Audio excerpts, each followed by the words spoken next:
All right, and we are back with our round 2 coverage of the Illustrious Cards in Games One Piece Store Regional Championship. I am Joe Brown, aka Zemanon, and have the pleasure of being joined by my good friend, Mr. Jeremy Jalen. Thank you for joining us here for this Store Regional Championship, Jeremy.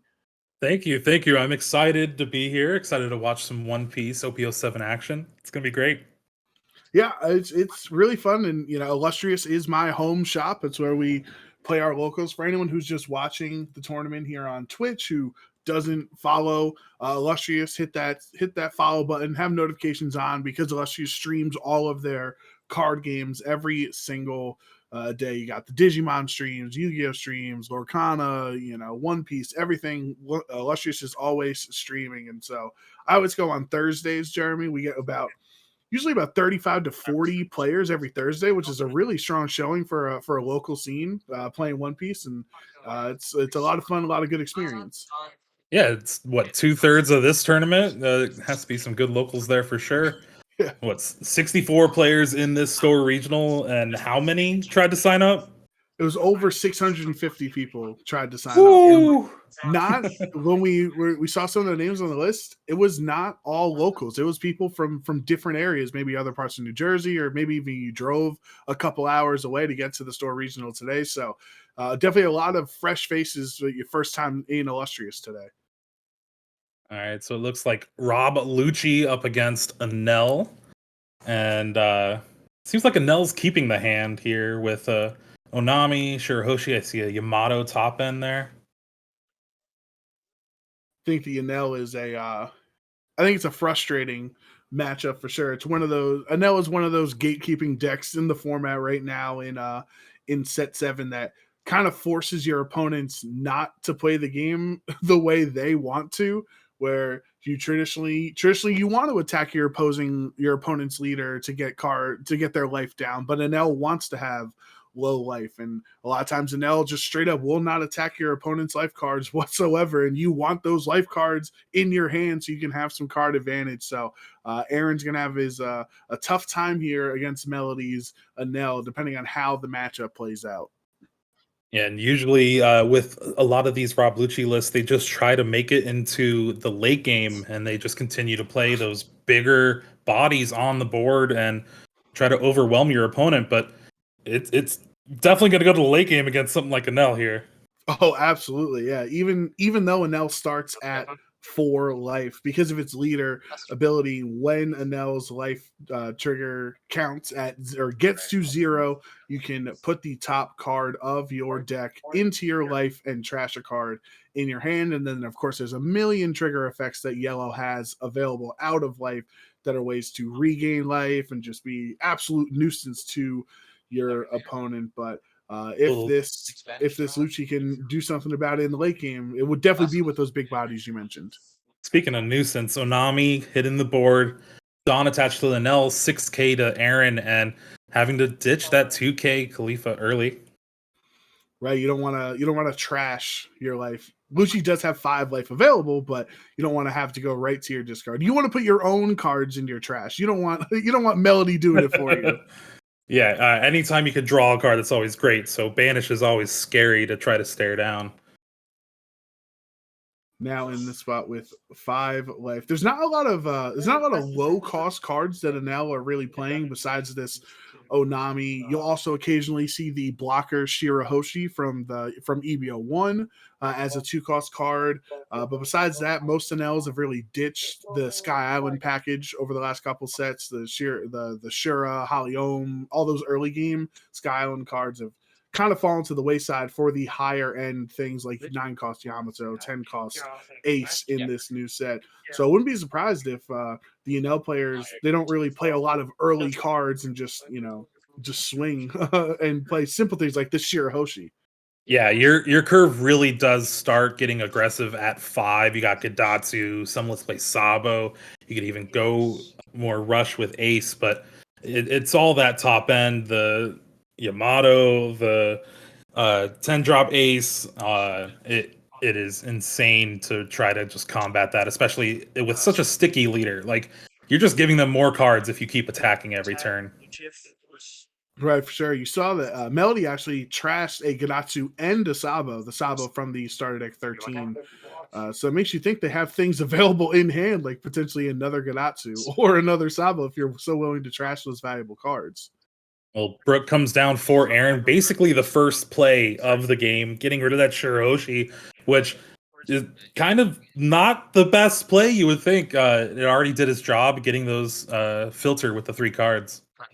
The one thing it does allow is that it does stop Shirahoshi from going back on top of the life if they decided to play a Katakuri there. But then since they're only on 7 Don anyway, had to spend all 7 Don for this rush Enel going into Rob Lucci. Yeah, I love this strategy of Enel where you're just pushing forward with all of your big bodies. The Rush Enel is great at just being able to stick on the board, especially there's still what, 4 life? Yes. Yeah, well, three life life on now. Melody's end, yeah. But you're still in a net advantage, and you can even afford to use that effect if you want. It's so tough for Aaron or for the Rob Lucci in the scenario because effectively you know that your opponent, when they play an L, they kind of just look at how much Don they have and then swing with their leader for 5 and then play a card that corresponds with the amount of Don they have. You know, on 5 it's Ganatsu, on 7 it's an L, on 9 it's Yamato, on 10 it's Ace. Like it seems like a simple game plan, but sometimes the Enel players, if they just go that simple, they can find themselves in a really tough position, especially if you don't regain a life off the Yamato trigger or anything. So it's definitely more complex than it looks at certain points. Yeah, it's telegraphed to the basics, but depending on what big body you play, you even see the 5-cost Monkey D. Luffy in the hand. Brooke is gonna actually get a life off of Melody here. Seems like it might be a trigger though, and that's not what you want to see staring down a no. Oh no, going to the hand. Oh, just deciding to keep it in the hand there. There are a lot of triggers for Enel in the deck. Obviously, you have the Capone. It doesn't look like that was the trigger because you would just stop the Lucci here. Frankie from set 7 as well, which is just a better the Sky Island 2K because now you just play this card instead of trash a card and play. You still remain the 2K counter in hand. I think Enel plays a lot of 2K counters as well. So if you are going to swing into it, that's one of the things that I struggle when I play Lucci into Enel. Is trying to consistently get 7K swings with a lot of your low cost characters like the Khalifa at 4K. The 3-cost Brook is a 4K swinger as well. It's kind of hard sometimes to get up to 7. But I mean, Gecko Moria has no problem swinging at Enel. Yeah, Gecko Moria is huge here for Aaron. It allows him to really do the first big play of the game, and it's always what you want to see on curve.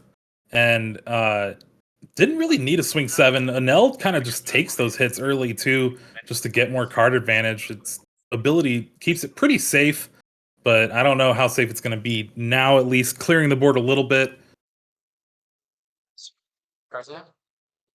This does also put Melody in a tough position since Gecko Moria is 9K power into the 7/7 Enel on the other end. Now that you are at 1 life, it's very difficult to keep the Enel alive or use that ability unless you gain a second life like the 9-cost Yamato.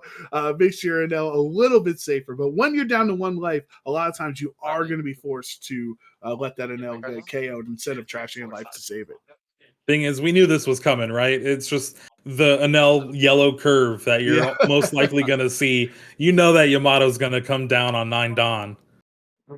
Yeah, absolutely. And now this is the cycle that Enel players love to get into, right, Jeremy? Where you have your 2 Enels here that are 1 your leader, and then 2 the 7-cost that feels very safe because you can trash a life to save it from an attack or from a KO effect. And then you gain a life with Yamato, and every time they're going to get you back down to 1, maybe swing a couple times into your life. You get to recycle your hand, get some duds out of your hand, and then you can play 10-cost Ace the following turn, which gains a life and has rush if you have 2 life or less. So you feel like you're gaining ground on Enel, but very often you're just kind of treading water.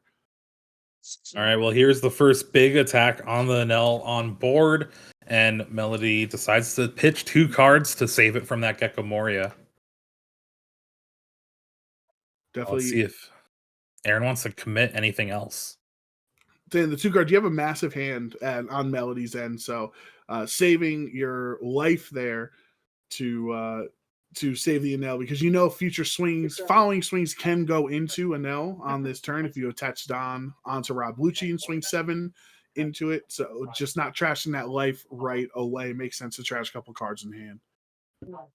Yeah, you also get the sense of kind of baiting your opponent into putting more resources into getting rid of this Enel when you have bigger and better things awaiting in the hand. I want to see as many 10 cost aces and Yamatos as like possible, and that's the yellow dream. That and hitting 4 triggers. Yeah, for sure. And then you might as well play 3 aces in a row, and then your last life is the 0 cost event. That Oh just yeah. gives you another life, you know. Aaron still thinking here for this play, maybe combination to try to get rid of something like that Yamato. If you can't get rid of one of these big bodies, it's going to be rough. Yeah, it's a tough spot with Tendon available. If you don't have Tempest Kicks in hand on Aaron's end, which requires 10 cards in your trash, and then draw a card, then give one of your opposing characters -3 costs. At this point, you would need multiple Tempest Kicks into a card on Melody's end because of how high costed the Enel characters are in their deck. So it might be better time spent attaching Don onto these characters. For example, the Brook swinging into Enel, and then of course your Rob Lucci leader as well, instead of playing event cards from your hand. I think that's what we're doing here. Aaron separated some Dawn, 2 onto that Brook, and going into the Nell. And now you already got rid of 2 cards. Is it finally time to say, all right, this Enel did its job. We can get rid of it. Yeah, if you think about it, it's like a rush blocker at the same time. Yeah. The 7 cost Enel, because it's just while it is rested, it just commands so much pressure into that position.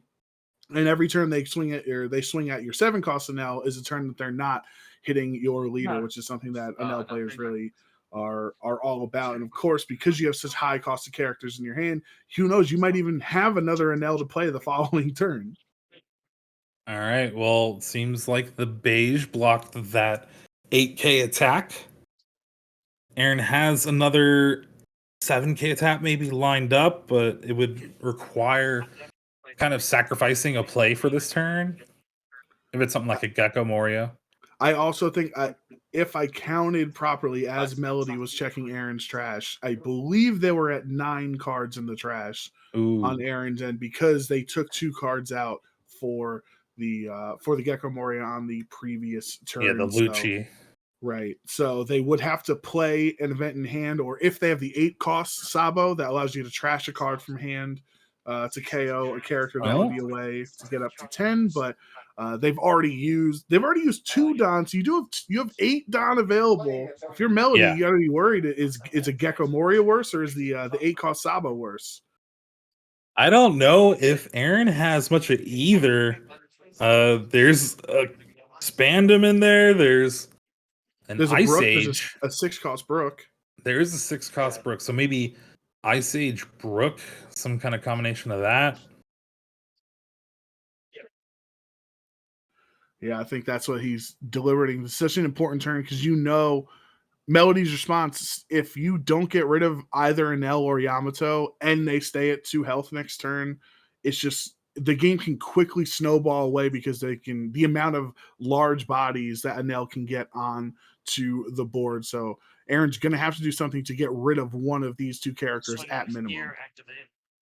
All right, well, the commitment from here in this attack into the Nell, there's only 6 Dawn to play with, so the -1 is going to go on the Yamato, 7 into a Nell. This could be a easy discard. There's If you no don't have real any, threat. yeah, if you don't have any 1Ks in hand, you might be forced to trash that top life, which isn't the end of the world because you have Yamatos and Aces available potentially if they're in Melody's hand. You can regain that second life, and with no rush available, unless Aaron wants to attach 6 Don to a Spandam, you would be essentially done with the attacks for the turn, keeping your 2 characters around. And I think that's what Melody decided here. Discarded an ace from the life. Oh.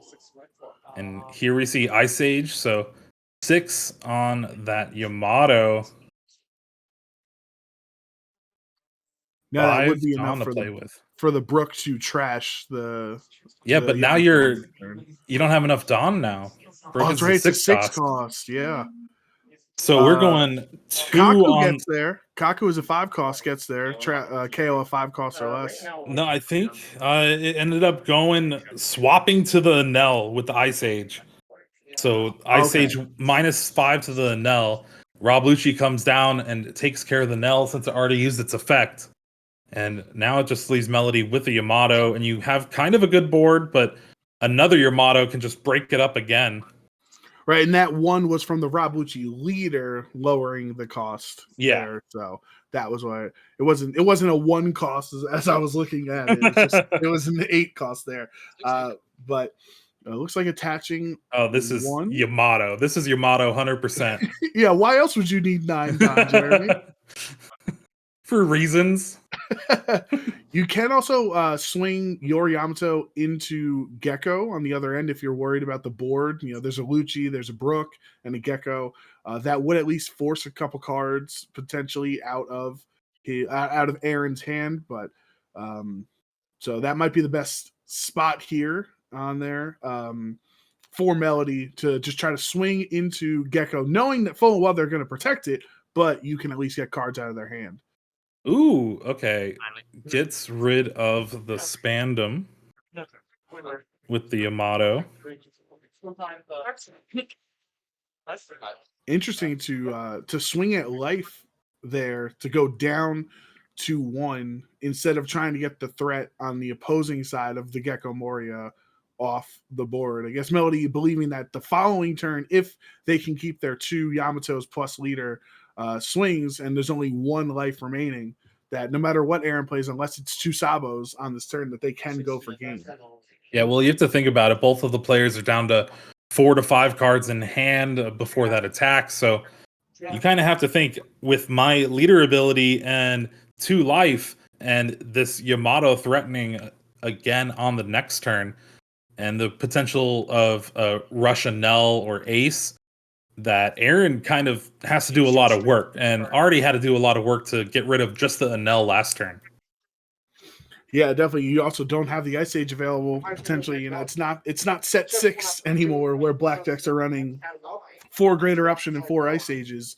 Rob Lucci's deck 50 on the deck is so tight that you can really only afford maybe 1 or 2 Ice Ages in the entire deck because there's so many cards of value you need to try to fit to make the engine of Rob Lucci run. So you spent that Ice Age on the Enel last turn. Now it's even tougher, especially with that an Ennis Lobbies stage on the field for Aaron to get rid of these 9-cost Yamatos. Yeah, taking a quick look at Aaron's hand there, I do see 2 Tempest Kicks, along with that 2K Kaku to lower further potentially. But I don't know if there's a payoff from that. And we're going to have 12 into Yamato. That's 2 2Ks out of their hand. If Melody is thinking about it, you have to kind of say, are they able with 7 Don? Are they able to KO my active Yamato this turn? I think that might be the worry. So give 2 2Ks to keep your rested Yamato, and that way they can't get rid of both of your big bodies on this turn. Yeah, I think with the 7 Dawn, you only have access to the Brook and a Tempest Kick, and that does not get there for you, I believe. Or does it? Brook discards. Well, with 7, Brook, yes. Yeah, Brook okay, trashes, so yeah.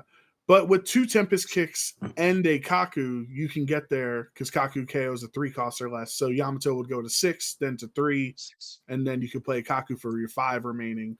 That is if Aaron has all of that available. That's the second Tempest Kick. That is. Also potentially digging for something, but there's the Kaku. Able to get rid of the active Yamato, and thankfully Melody did protect the other one with that 2-2Ks. Yeah, that would have been disastrous for Melody if they allowed the Yamato to go down from the Gecko Moria swing, because then you would have Enel by itself with no big bodies. Now, even if Aaron feels strong, you have 4, let's say 3.5 solid attackers, because the Kaku he can attack, but he's not as strong as Brook and Lucci and Gecko. But at least you can try to win on this turn if you're Melody, since Aaron only has 1 life left and no blockers on the field. No blockers at all, and it was kind of a scary attack, just attacking for that extra life. You're just giving Melody more chances to find a big rusher to try to finish things off. Right. I know there is another 7-drop Enel in hand, so this could be it. Swing for, or just the ace. Yeah, that's good too. I was gonna say you can either swing for 15 or might as well swing for 10 and gain a life with that. Yeah. At that point.